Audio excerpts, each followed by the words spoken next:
মধ্যপ্রাচ্যের সাথে সম্পর্কর স্থপতি হচ্ছে শহীদ প্রেসিডেন্ট জিয়াউর রহমান। আজকে সেই মধ্যপ্রাচ্য আগুন জ্বলছে, যুদ্ধ বিগ্রহে আমাদের বাংলাদেশের নাগরিক সেখানে মৃত্যুবরণ করেছে। জ্বালানি সংকটে বাংলাদেশে ইতিমধ্যেই 3 জন লোকের মৃত্যু হয়েছে জ্বালানি বিক্রি বিষয়ক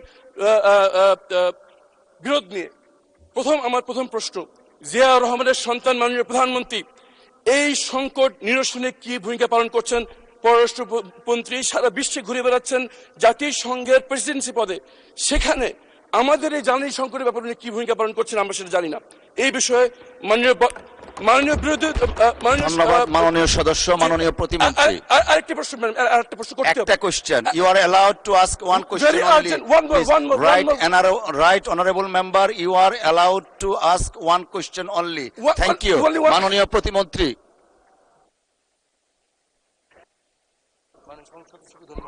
মাননীয় স্পিকার, আমাদের মাননীয় সংসদ সদস্যকে ধন্যবাদ জানাই। উনি বহু নির্যাতনের পরে উনি সংসদ সদস্য হয়েছেন, ওনাকে আমি সাধুবাদ জানাই। এবং উনি যে এখানে বসেছেন সেজন্য আমি ওনাকে কংগ্রেচুলেট করি।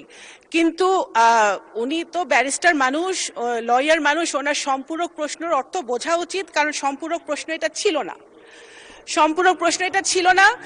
আপনার একটা প্রশ্নের উত্তর আমি দিতে পারি, যেটা আমার মন্ত্রণালয়কে রেলেভেন্ট, সেটা হচ্ছে যে জ্বালানির জন্য, প্রথম কথা, জ্বালানির কোনো সংকট বর্তমানে বাংলাদেশে নেই।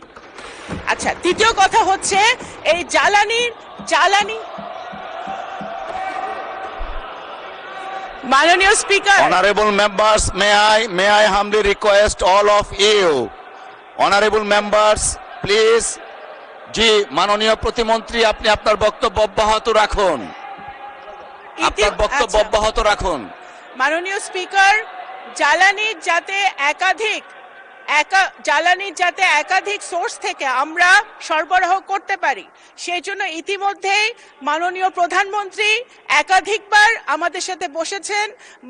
জ্বালানি মন্ত্রণালয়, পররাষ্ট্র মন্ত্রণালয়, বিভিন্ন সংশ্লিষ্ট মন্ত্রণালয়ের সাথে উনি বসেছেন। আমরা মধ্যপ্রাচ্য ছাড়াও যে সকল সোর্স থেকে আমরা জ্বালানি আনতে পারি সেই ব্যাপারে আমরা নিরলস কাজ করে যাচ্ছি এবং ইনশাল্লাহ আমরা সেটাতে সফল হব। দ্বিতীয়ত হচ্ছে আমরা প্রথম থেকে বলে আসছি, যখন এই যুদ্ধটা লেগেছে, বাংলাদেশ সরকারের একমাত্র গুরুত্বপূর্ণ কাজ হচ্ছে, ফার্স্ট প্রায়োরিটি হচ্ছে বাংলাদেশিদের যে মধ্যপ্রাচ্যে বসবাস করছে তাদের নিরাপত্তা নিশ্চিত করা। সেটা আমাদের মিশনগুলা পুঙ্খানুপুঙ্খভাবে 24/7 কাজ করে তারা করে যাচ্ছে।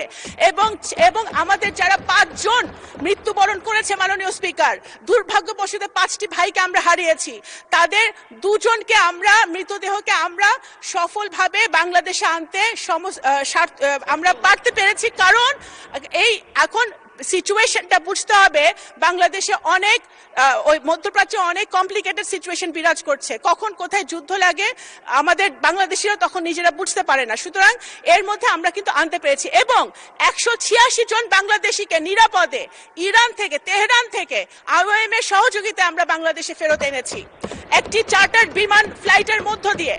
সুতরাং বাংলাদেশ সরকার, বাংলাদেশিরা, নাগরিকরা পৃথিবীর যেখানে আছে নিরাপদে আছে কিনা সেটাই আমাদের একমাত্র প্রায়োরিটি এখন বর্তমানে। ধন্যবাদ মাননীয় স্পিকার। ধন্যবাদ মাননীয় প্রতিমন্ত্রী।